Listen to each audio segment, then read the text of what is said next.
kuidas joonestada lineaarfunktsiooni graafikut? Olgu meil antud funktsioon y võrdub miinus x pluss 4.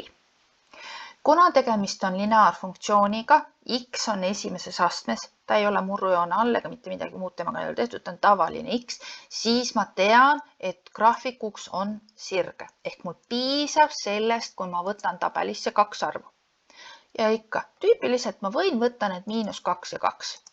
Et kui mul ei ole siin x ees mingisugust murdu, siis see miinus 2 ja 2 võib olla täiesti tavaline. Aga sa võid vaadata, et kui lähevad need y-kordajad tulevad liiga suured, et siis sa võid vastavalt kas ühele poole või teisele poole neid nihutada. Et need x-i väärtused on sinu enda valida alati. Nii.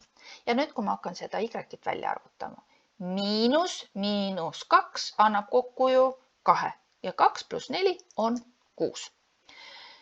Kui ma panen siia x asemele 2, siis ma saan miinus 2 pluss 4 ehk 4 miinus 2 on 2.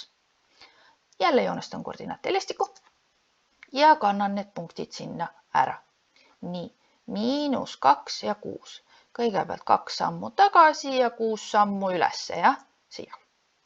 Ja siis 2 sammu edasi ja 2 sammu ülesse. Siin. Tõmban sirge läbi. Ja nüüd, kuidas ma saan ennast kontrollida? X ees on negatiivne ja mul on langev sirge. Ja ma näen, et minu vaba liige on 4. Ja ma näen, et minu funktsioon läheb y-teljest ilusti number 4 juures läbi. Klapib. Et see vaba liige näitab sul alati seda kohta, kus koha pealt ta läheb läbi y-telje. Jälle sa saad kontrollida, kas mul on sirge õige koha peal.